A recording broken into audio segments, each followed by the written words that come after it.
Namaste and hello, this is your Sanskrit instructor welcoming you back into lesson number 240. In this lesson, we will be learning about the infinitive. I think I could speak for all languages. I think that and say that all verbs do have an infinitive.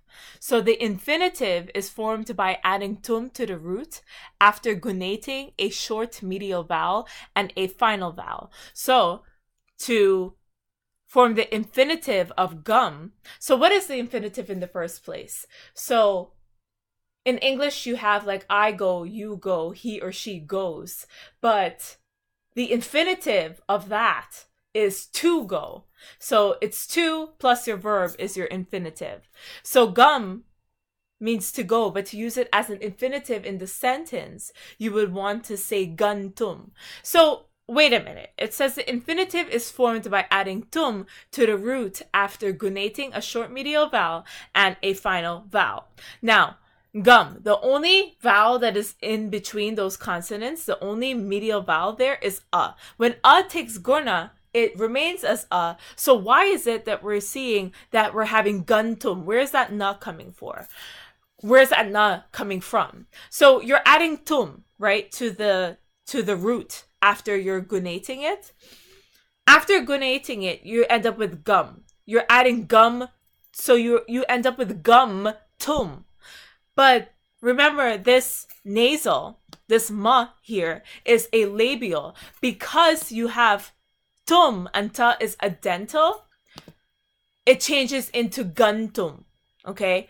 Now, I want you to say to yourself gumtum and then say gantum.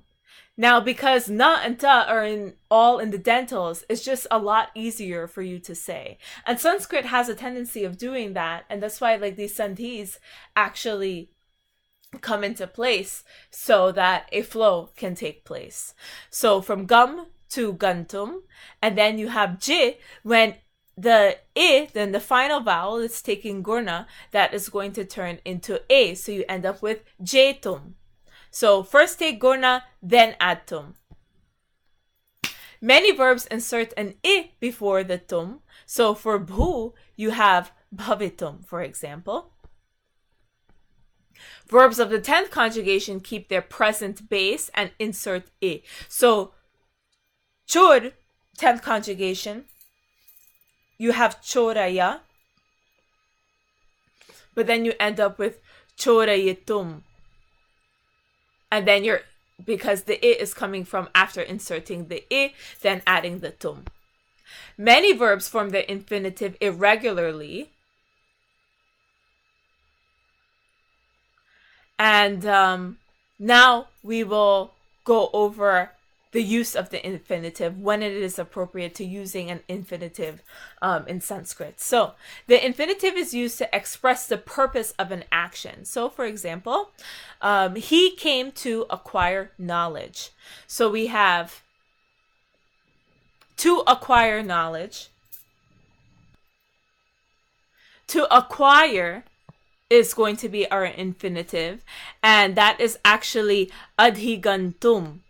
Vidyam adhigantum sa agataha. So agataha, he came to acquire. Adhigantum, knowledge, vidyam. So that is accusative, vidyam. So vidyam adhigantum sa agataha. Then you have another reason to use the infinitive is that an infinitive is also used with adjectives meaning fit, able, and verbs meaning to wish, to begin, or to be able. So for example, I am unable to drink. So patum, to drink. So we have patum asamator smin. So patum asamator smin.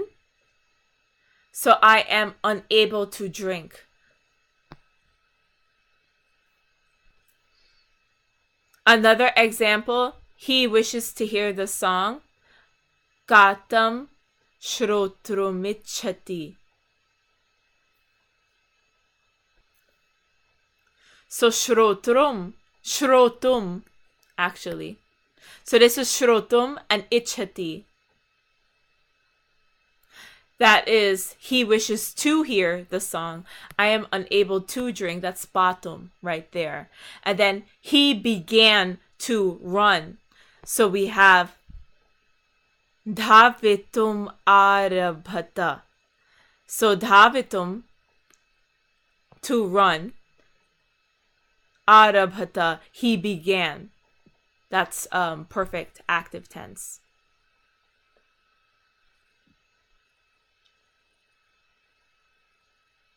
Active voice, perfect tense. And then finally, we have two more reasons. So second to last, the infinitive is used with the verb arha, to deserve, in the sense of polite request. So you should protect me. So me, mom, is accusative. Then we have rakshitum. So to protect is arha. So you have arhasi. You should protect. Or you deserve to protect me. So to protect, you have you deserve to protect me. So to protect would be rakshitum. So that's why raksha is in the infinitive, because what is already conjugated here is the word you should, or you deserve to protect me. And then last but not least, another reason to use the infinitive is that the infinitive has no passive form. So when the passive is to be expressed, the verb accompanying the infinitive is put in the passive. So for example, in the active voice, I begin to see the trees. So that's vrikshan drishtumarabhyante. So the trees begin to be seen. Wait, hold on. Active. I begin to see the trees. So vrikshan drishtum arabhe. Then you have passive. The trees begin to be seen by me. You have maya vriksha drishtum arabhyante. Okay. So the difference here. The infinitive has no passive form. So when the passive is to be expressed, the verb accompanying the infinitive is put into the passive. So I begin to see the trees. To see is drishtum.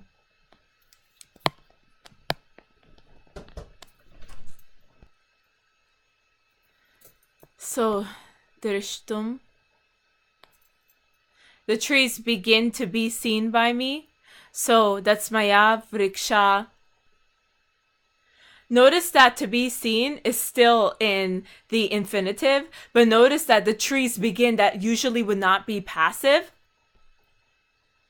But since the infinitive has no passive form, the verb accompany, which is the trees begin, that is going to be put in the passive. So arabhyante, that is in the passive. So again, it would be normally active, but due to the circumstances that the infinitive has no passive form, it is currently passive instead of active. So these are the conditions of using the infinitive. And with this is your Sanskrit instructor signing off with a namaste.